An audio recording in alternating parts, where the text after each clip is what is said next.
伟大、光荣、正确的中国共产党万岁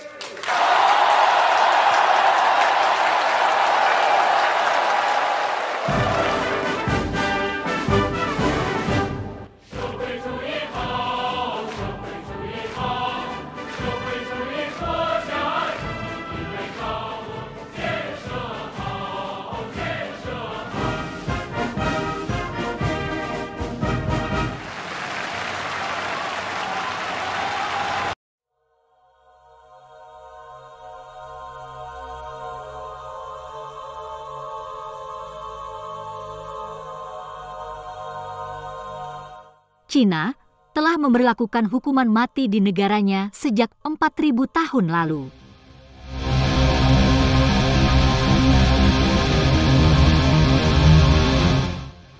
Ada beberapa faktor yang membuat Cina masih tetap memberlakukan hukuman mati.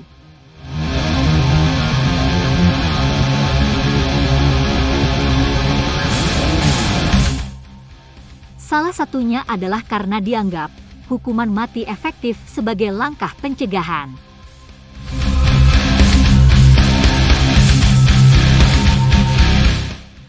Hukuman mati ini juga diberlakukan untuk tindak pidana korupsi.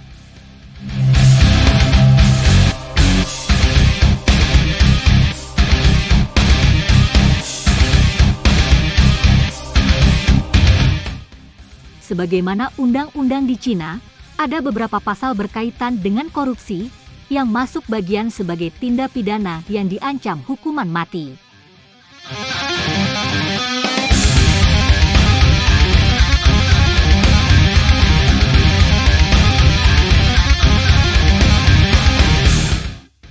Yakni ada pada pasal 263 untuk perampokan, serta pasal 382 dan 383 untuk suap.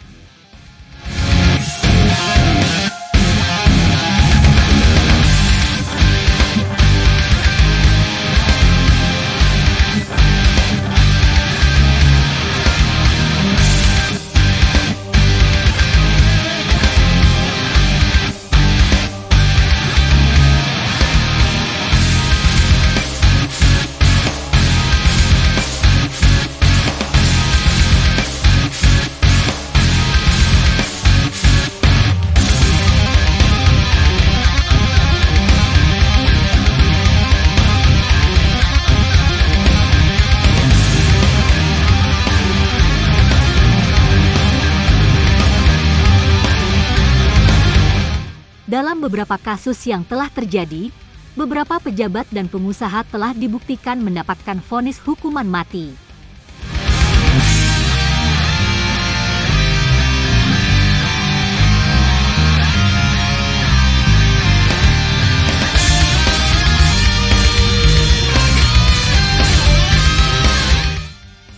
Berbeda dengan Indonesia, aturan terkait koruptor bisa dipidana mati tertuang jelas dari KUHP Cina, yakni pada Criminal Law of the People's Republic of China, pasal 3838.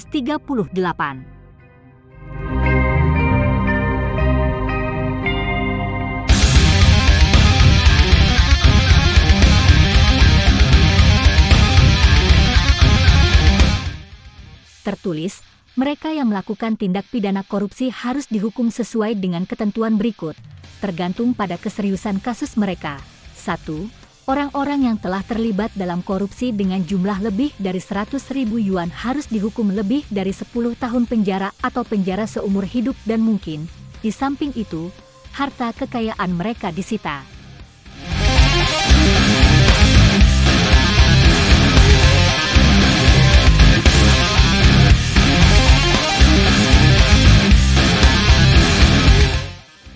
Dalam kasus yang serius, pelanggar harus dipidana mati, dan di samping itu, harta kekayaan mereka disita.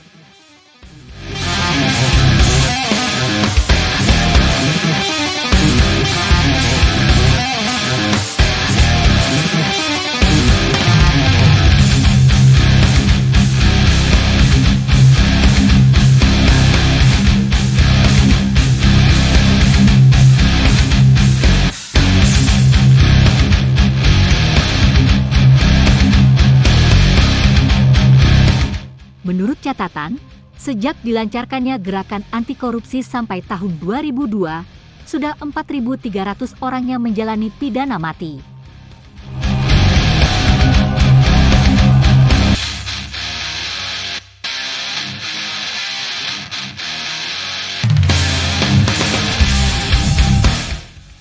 Jumlah ini telah melebihi jumlah pidana mati di 68 negara, yang menurut Amnesty International mencapai angka 3.246 orang.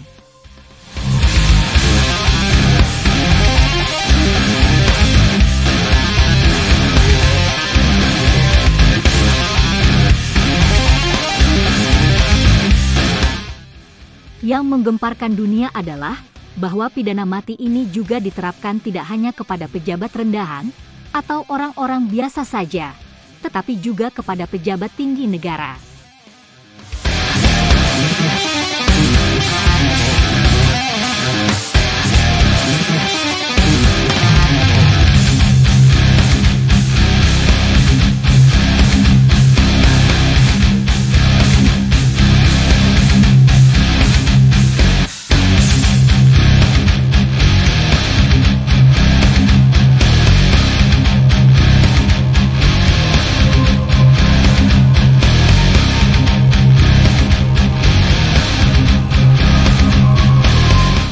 Ada dua lembaga penting yang berperan dalam pemberantasan korupsi di Cina, yaitu partai dan pemerintah.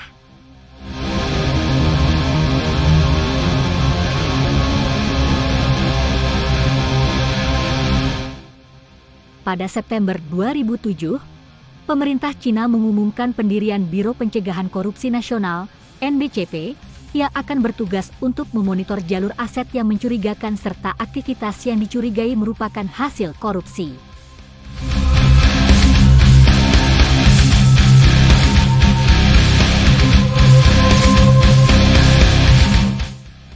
Staf NBCP akan mengumpulkan dan menganalisis informasi dari sejumlah sektor termasuk diantaranya dari perbankan, penggunaan lahan, pengobatan, dan telekomunikasi.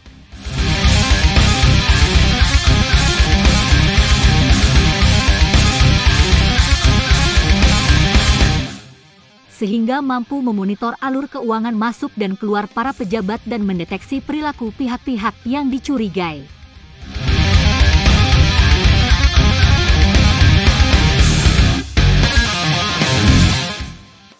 Biro ini nantinya akan melaporkan langsung temuannya kepada Dewan Negara atau Kabinet Cina.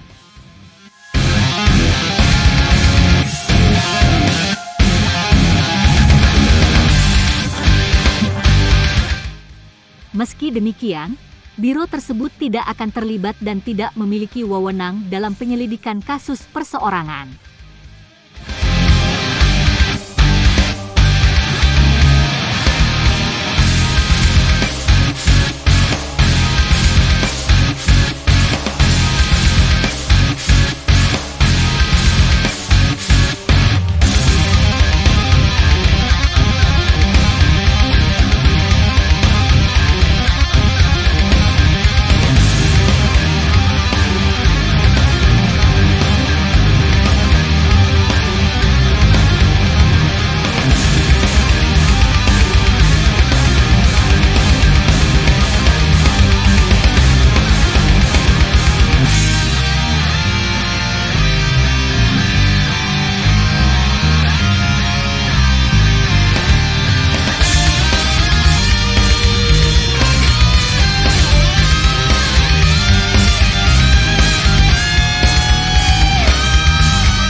Satu lagi tradisi yang juga masih diberlakukan di Cina untuk mewaspadai kemungkinan korupsi para pejabatnya, yakni dengan lakukan piknik ke penjara.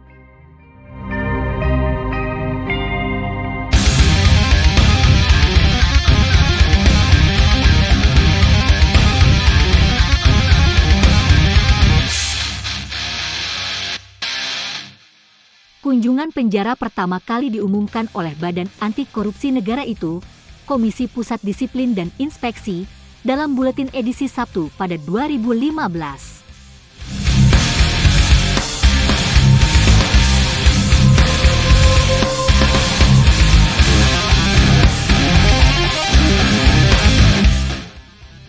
Langkah itu dimaksudkan sebagai peringatan pendidikan memungkinkan mereka untuk mengalami kehidupan di balik tembok tinggi dan jendela baja, katanya.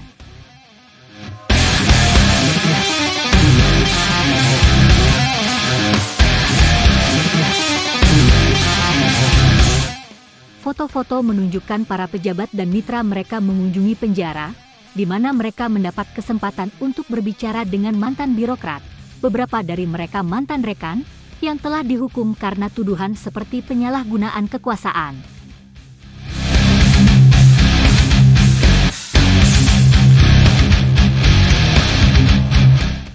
Mereka juga mengunjungi pameran yang menampilkan foto dan catatan tertulis dari pejabat yang dipenjara.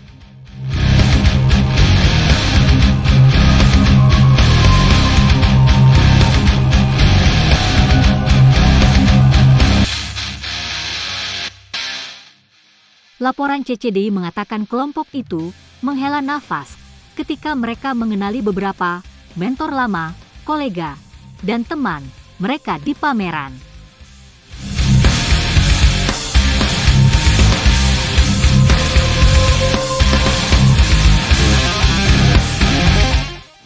Mereka juga dikirim ke auditorium di mana mereka mendengarkan kesaksian yang disampaikan oleh narapidana yang dihukum karena korupsi.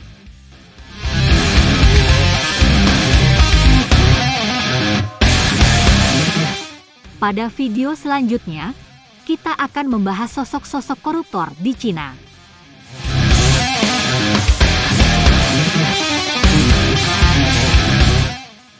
Jangan lupa untuk subscribe channel ini ya.